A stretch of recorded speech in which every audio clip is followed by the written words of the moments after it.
نحمده ونستعينه ونستغفره ونؤمن به ونتوكل عليه ونعوذ بالله من شرور أنفسنا ومن سيئات أعمالنا من يهده الله فلا مضل له ومن يضلل فلا هادي له وأشهد أن لا إله إلا الله وحده لا شريك له وأشهد أن سيدنا محمدا عبده ورسوله فيقول عز وجل في محكم التنزيل بعد أعوذ بالله من الشيطان الرجيم بسم الله الرحمن الرحيم لم نكن من المصلين ولم نكن نطعم المسكين وكنا نخوض مع الخائضين قال النبي صلى الله عليه وسلم لا إيمان لمن لا صلاة له ولا صلاة لمن لا وضوء له عباد الله اتقوا الله حق تقاته ولا تموتن إلا وأنتم مسلمون உலகை படைத்து இந்த உலகை பராமரிக்கும் ஹக் சுப்ஹானஹு வ தஆலாவுக்கே புகழனைத்தும் அல்ஹம்துலில்லாஹ். சத்திய தூதர் சன்மார்க்க போதகர் எம்பிரா முஹம்மது ஸல்லல்லாஹு அலைஹி வஸல்லம் அவர்கள் மீதும் அன்னாரின் வாழ்க்கை வழிமுறைகளை கடைபிடித்து நடந்த நபித்தோழர்கள் அவர்களை பின்தொடர்ந்தவர்கள் யாரெல்லாம் எம்மிலும் கடைபிடித்து நடக்கின்றார்களோ அவர்கள் அனைவர்கள் மீதிலும் அல்லாஹ்வின் ஸலாத்தும் ஸலாமும் உண்டாகட்டும் என வேண்டியவனாக அல்லாஹ்வினால் கடமையாக்கப்பட்டிருக்கும் ஜும்மாவை நிறைவேற்ற வந்திருக்கும் அல்லாஹ் நல்லடியார்களே, அல்லாஹ் சுப்ஹானஹு வ தஆலா இந்த உலகிலே வாழும் பொழுது எந்தெந்த காரியங்களை செய்யுமாறு ஏவிருக்கிறானோ அவைகளை செய்து கொள்ளுமாறும், எதையெல்லாம் செய்ய வேண்டாம் என்று தடை செய்திருக்கிறானோ அப்படியான விடயங்களை செய்ய வேண்டாம் என்றும் அல்லாஹ்வை பயந்து கொள்ளுமாறும் எனக்கும் உங்களுக்கும் வசியத் என்னும் நல்லுபதேசம் செய்து கொள்கின்றேன். அல்லாஹ் சுப்ஹானஹு வ தஆலா உலகில் எம்மை ஒரு குறுகிய வாழ்க்கைக்காக படைத்திருக்கின்றான். இந்த குறுகிய வாழ்க்கையில் அல்லாஹ்வுடைய கட்டளையை செயல்படுத்தி அல்லாஹ்வை பயந்து அவனால் விதிக்கப்பட்ட கடமைகளை பூரணமாக செய்து அல்லாஹ்வுடைய திருப்தியை அடைந்தவனாக இந்த உலகத்திலே இருந்து நாம் மரணிப்பது எம் மீது அவசியமாக இருக்கின்றது.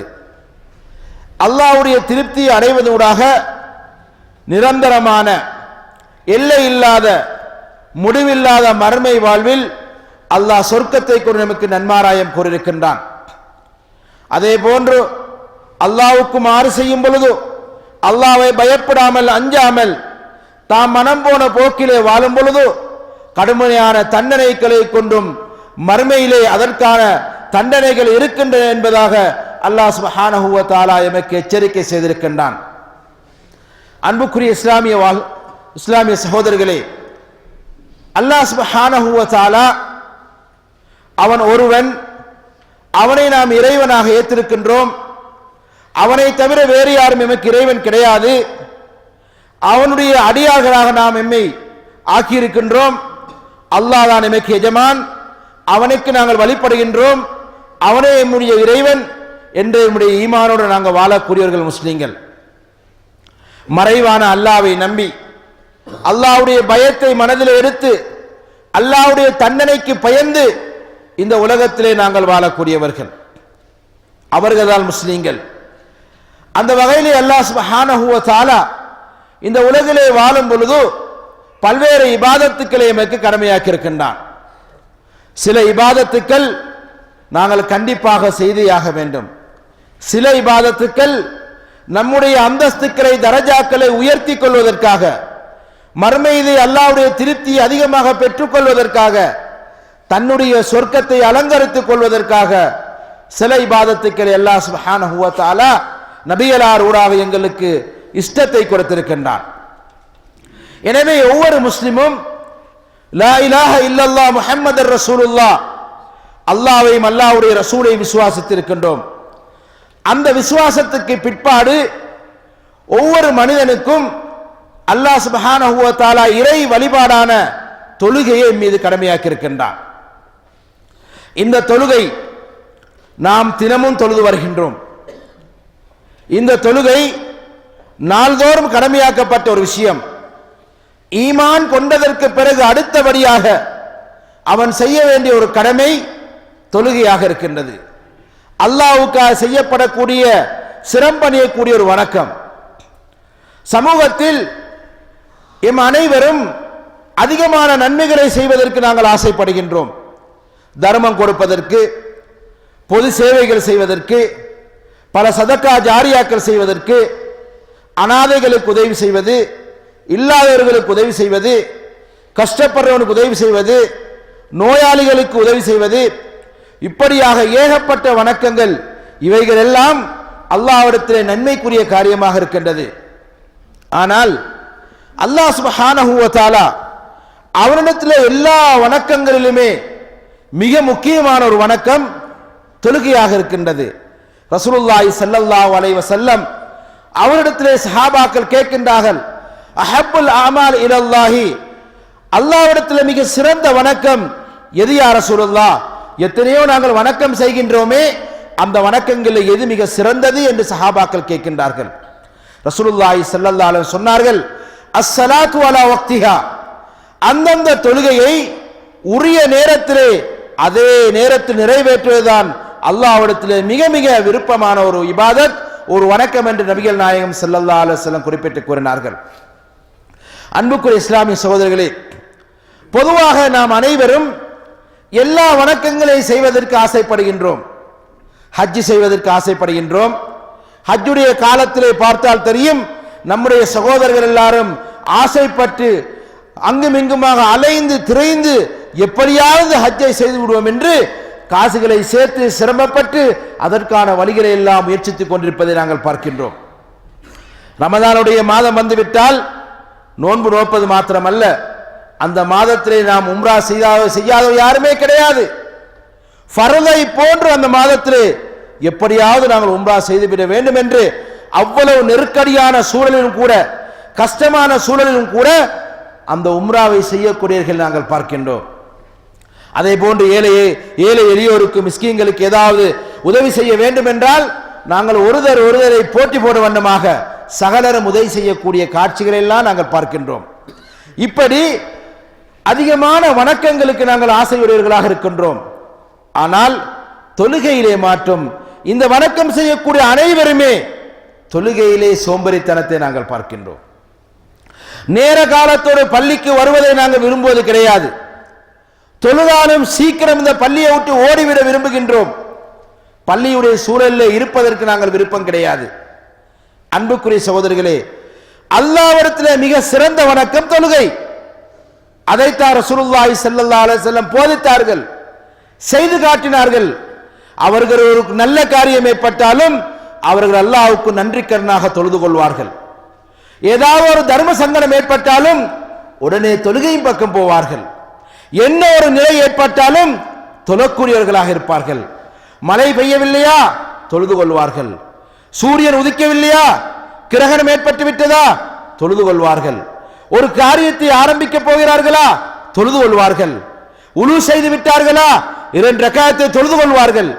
பள்ளியில் நுழைந்து விட்டார்களா தஹியத்துல் மஸ்ஜிதை தொழுது கொள்வார்கள். ஆக நபியுடைய அதிகமான கவனங்கள் எல்லாம் தொழுகையின் பக்கமாகத்தான் இருந்தது.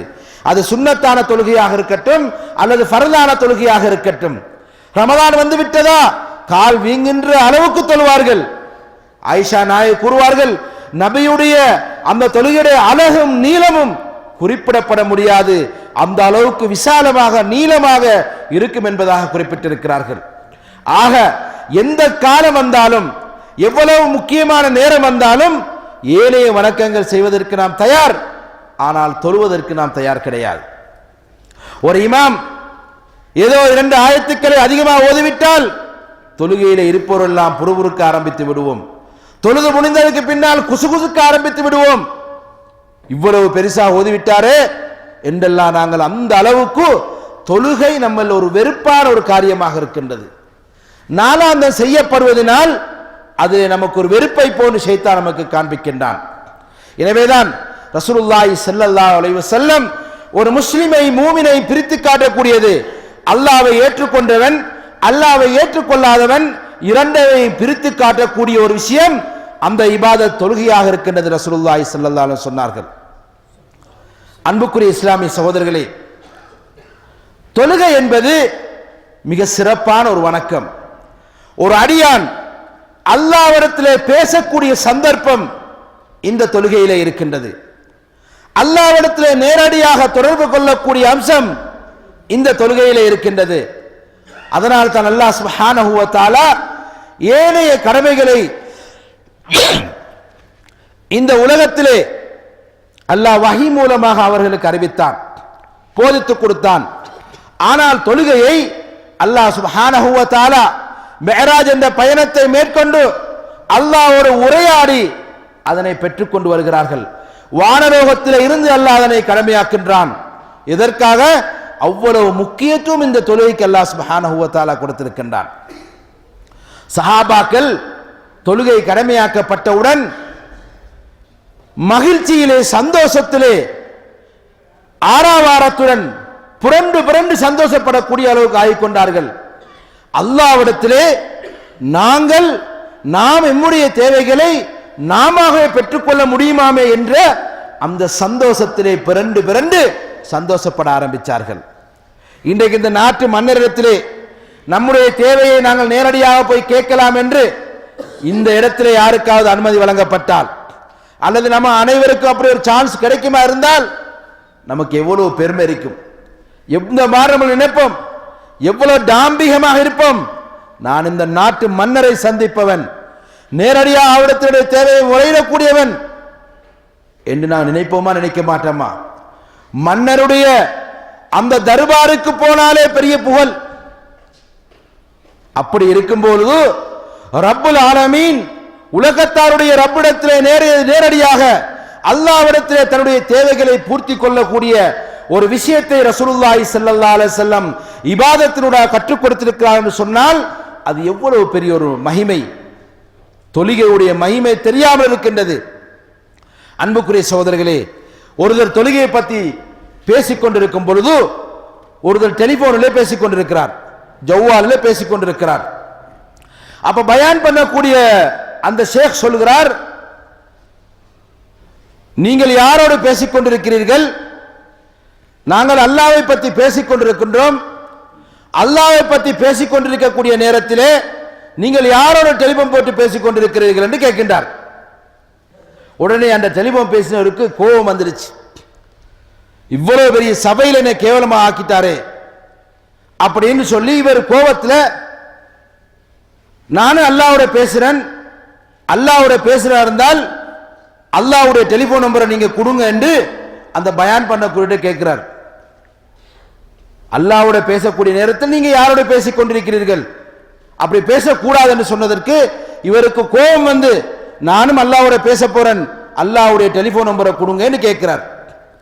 உடனே ஷேக் சொன்னாரு, 443432 443432. இருந்த மக்கள் எல்லாரும் அதிசயப்பட்டார்கள். ஷேக் ஏதாவது ஆகிவிட்டதோ, அல்லாஹ்வுக்கு டெலிபோன் பண்ண செல்றாரு, அதுவும் நம்பரையும் கொடுக்கிறாரு. எல்லாருக்கும் அதிசயம், வியப்பா இருந்துச்சு. உடனே ஷேக் சொன்னாரு, யாரெல்லாம் அல்லாஹ்வுக்கு டெலிபோன் பண்ண விருப்பமோ 443432 இதுக்கு நீங்க போன் பண்ணுங்க, அல்லாஹ் பேசுவான் என்று சொன்னார்.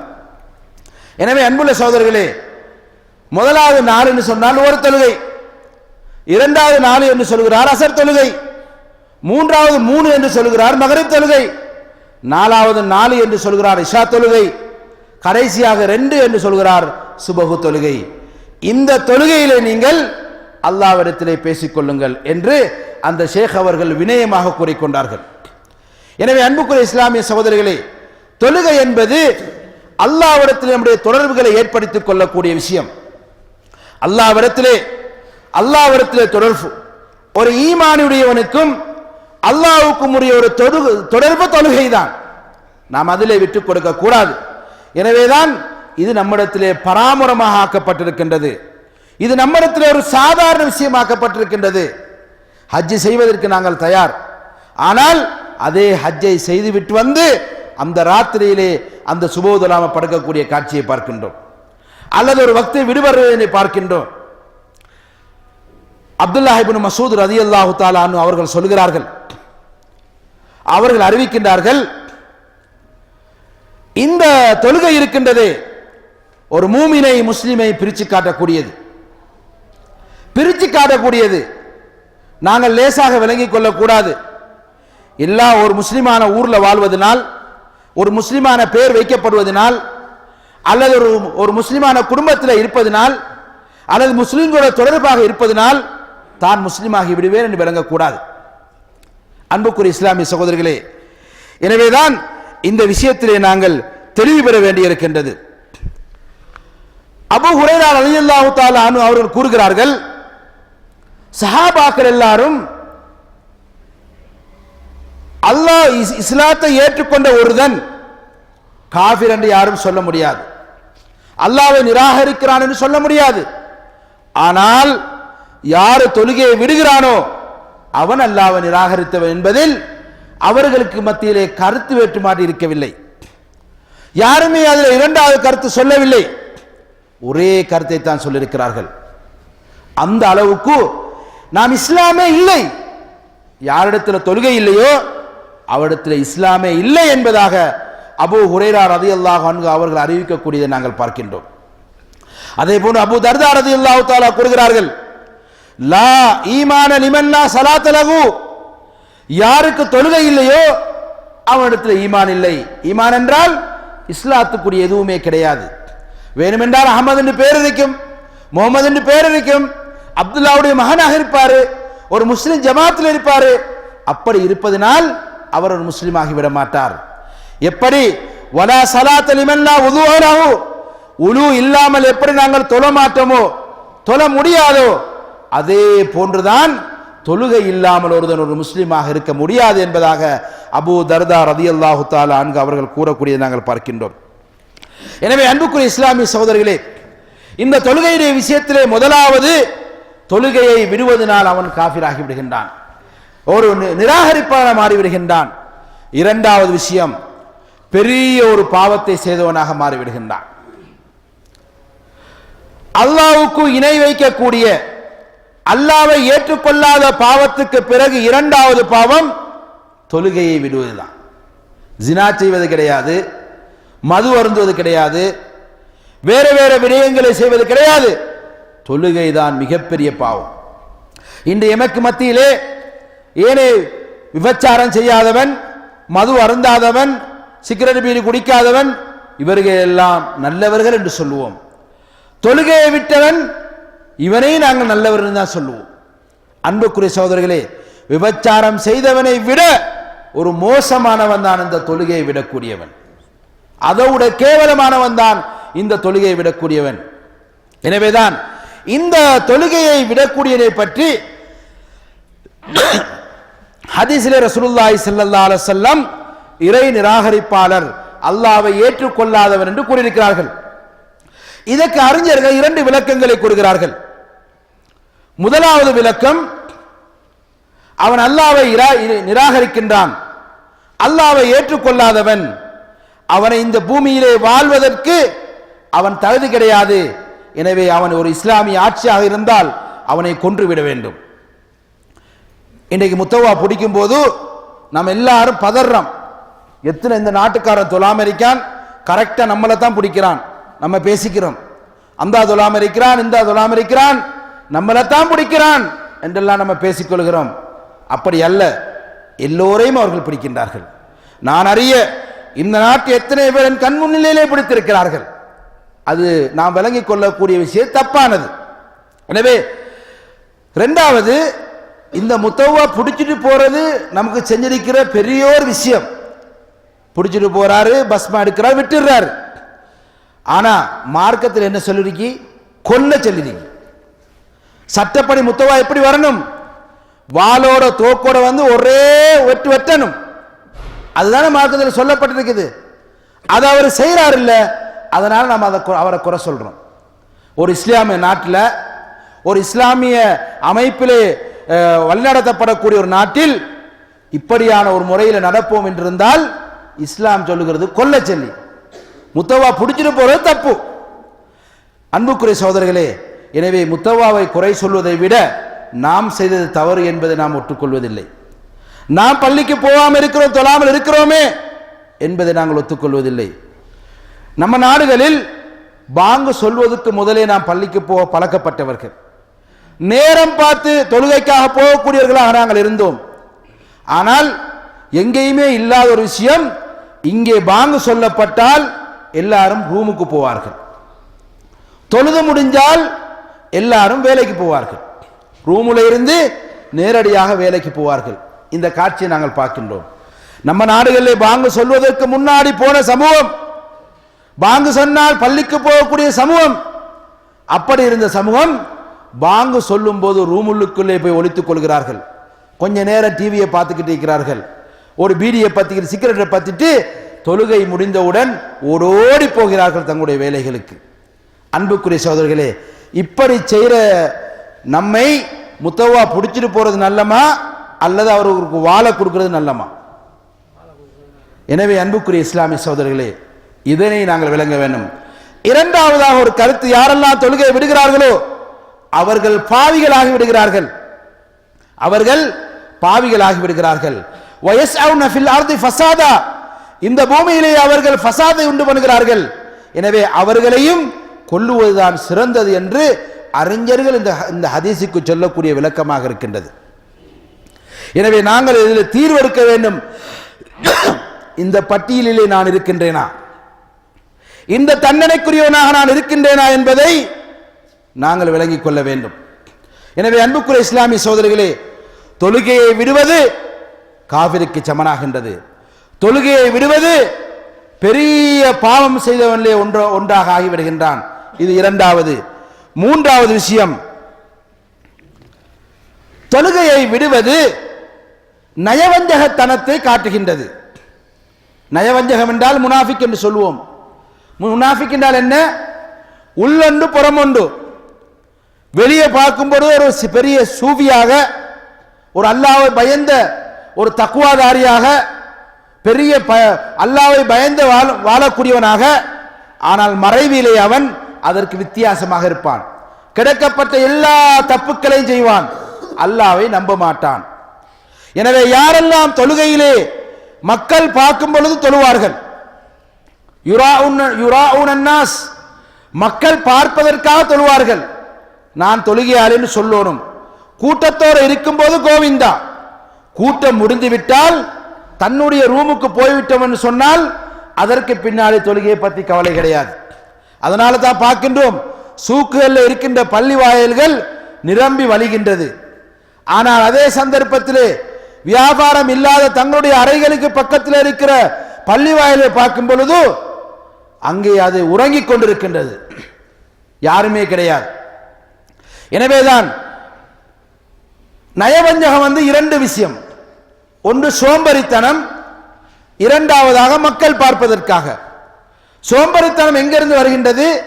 நயவஞ்சகத்தனத்திலிருந்து தான் வருகின்றது. இபாதத்துக்கல்லே சோம்பரித்தனம் ஏற்படுத்துவது. தொழுவதை நாங்கள் கண்டிப்பாக தொழ வேண்டும் என்று அறிந்திருக்கின்றோம், தெரிந்திருக்கின்றோம், வாஜிப் என்பதை அறிந்திருக்கின்றோம். ஆனால் நாம் தொழுவதற்கு தயாரில்லை, கொஞ்சம் தாமதிப்போம், கொஞ்சம் பிற்படுத்துவோம், இப்படியாக நினைத்து அந்த தொழுகையை பாழாக்கக்கூடியவர்களாக நாம் ஆகிவிடுகின்றோம். எனவே தொழுகையிலே சோம்பரித்தனம் காட்டும் பொழுது அது நயவஞ்சகத்தனமாக இருக்கின்றது. தொழுகையை பிற்படுத்துவது அந்த நேரம் முடிவு வரைக்கும். அதே போன்று மக்கள் பார்ப்பதற்காக நாங்கள் தொழுகின்றோம் என்றிருந்தால் அதுவும் நயவஞ்சகத்தனம். நயவஞ்சகத்தனம் என்பது அதுவும் இஸ்லாத்தை விட்டு போய்விடுகின்றது, அதுவும் இஸ்லாத்தை விட்டு போய்விடுகின்றது. மக்கள் பார்க்கும் பொழுது மக்களுக்கு முன்னிலையில் நான் ஒரு முஸ்லிம், என்னுடைய உள்ளத்திலே நான் முஸ்லிம் கிடையாது, உள்ளத்திலே அல்லாஹ்வுடைய பயமும் நம்பிக்கையும் இருக்கும் என்றிருந்தால் நான் தனிமையிலே இருக்கும் பொழுதும் கூட நான் அல்லாஹ்வை பயப்படக்கூடியவனாக இருப்பேன் என்பதை விளங்கிக் கொள்ளக்கூடியதாக இருக்கின்றது. எனவேதான் அன்புக்குரிய இஸ்லாமிய சகோதரர்களே, மூன்றாவது படித்தரம், யாரெல்லாம் தொழுகையிலே பொடுபோக்கு செய்கிறார்களோ, தொழுகை விடுகிறார்களோ அவர்கள் நயவஞ்சக பட்டியலே சேர்ந்து விடுகிறார்கள். யார் அந்த முனாஃபிக்குடைய பட்டியலே சேர்ந்து விடுகிறானோ அவன் சொர்க்கம் போக முடியாது, அல்லாஹ்வுடைய பொருத்தத்தை அடைய முடியாது, அல்லாஹ்வுடைய திருப்தியை அவன் அடைந்து கொள்ள முடியாது என்பதில் சந்தேகம் கிடையாது. எனவே தன்னுடைய தொழுகை எப்படி இருக்கு என்பதை நாங்களே ஒவ்வொருத்தரும் சிந்தித்து பார்க்க வேண்டும். அதுக்கு அடுத்ததாக யார் தொழுகையிலே பொடுபோக்கு செய்கின்றானோ, நான்காவது அம்சமாக ஹலகத்துன் ஃபித் துனியா வல் ஆகிரா, இந்த உலகத்திலுமே அவனுக்கு கை சேதம், மறு உலகத்திலுமே அவனுக்கு கை சேதம். நாம் தொழாதவர்களை மதிப்பது கிடையாது, மதித்தாலும் வெறுப்போடு நாங்கள் அவர்களை பார்க்கக்கூடியவராக இருக்கின்றோம். யாரெல்லாம் நம்மளே தொழாமல் இருக்கிறார்களோ அவரோடு நாங்கள் பேசினாலும் கதைத்தாலும் சிரித்தாலும் ஒரு வெறுப்போடு அவனை பார்க்கின்றோம். எனவேதான் யாரு தொழவில்லையோ ஹலகத்துன் ஃபித் துனியா வ ஹலகத்துன் ஃபில் ஆகிரா, மர்மையிலும் கை சேதம், இந்த உலகத்திலும் கை சேதம். இந்த உலகத்திலும் நல்லா வாழல்ல, சந்தோஷமா வாழல்ல, மறுமையிலும் கஷ்டம். தொழுகையை விட்டதுக்கான பரிகாரம் ரசூலுல்லாஹி ஸல்லல்லாஹு அலைஹி வஸல்லம் சொன்னார்கள், யார் தொழுகையை பேணி பாதுகாக்கிறார்களோ அவர்களுக்கு அந்த தொழுகை ஒளியாகவும் ஒரு ஆதாரமாகவும் அல்லாஹ்விடத்திலே ஒரு ஆதாரமாகவும் அந்த தொழுகை இருக்கும் என்று ரசூலுல்லாஹி ஸல்லல்லாஹு அலைஹி சொன்னார்கள். யாரெல்லாம் அந்த தொழுகையை பாதுகாக்கவில்லையோ அவர்களுக்கு ஒரு ஒளியாக இருக்காது, அல்லாஹ்விடத்தில் ஒரு ஆதாரமாக இருக்காது, அது வெற்றியாக இருக்காது. கியாமத்துடைய நாளையிலே ஹாமான், ஃபிரௌன், நம்ரூத், உபை இப்னு கலப், உலகத்திலே பேர் வாங்கிய கொடிய கொடிய காஃபிர்களோடு இவர்கள் இருப்பார்கள் என்று அருமை நாயகம் ஸல்லல்லாஹு அலைஹி வஸல்லம் கூறினார்கள். அன்புக்குரிய சகோதரர்களே, நம்முடைய காலத்திலே எத்தனையோ கொடியவர்களை நாங்கள் பார்த்திருக்கின்றோம். இஸ்லாத்துக்கு எதிரானவர்கள், நாம் அவர்கள் அனைவரும் வெறுக்கின்றோம். முஸ்லிம்களுக்கு எதிரானவர்கள், முஸ்லிமுடைய உரிமைகளை கொன்றவர்கள், முஸ்லிம்களை அடக்கி ஒடுக்கியவர்கள், இவர்களை நாங்கள் விரும்புவது கிடையாது. யாராவது ஜோன் புஷை விரும்புவோமா? நரேந்திர மோடியை விரும்புவோமா? முஸ்லிம்களுக்கு இப்படி கொடுமை செய்தவர்கள் நாங்கள் விரும்புவோமா? விரும்ப மாட்டோம். இவர்களே நாங்கள் விரும்பாதவர்கள். ஆனால் இவர்கள் இருக்கின்ற பகுதிகளில் முஸ்லிம்கள் வாழ்கிறார்கள். 90% அநியாயம் நடந்தாலும் அவனால் 10% முஸ்லிம்களுக்கு நன்மையும் உண்டு, இல்லை என்றும் சொல்ல முடியாது. அப்படி இருந்தும் அவனை நாங்கள் விரும்புவது கிடையாது. அவனுக்காக நாங்கள்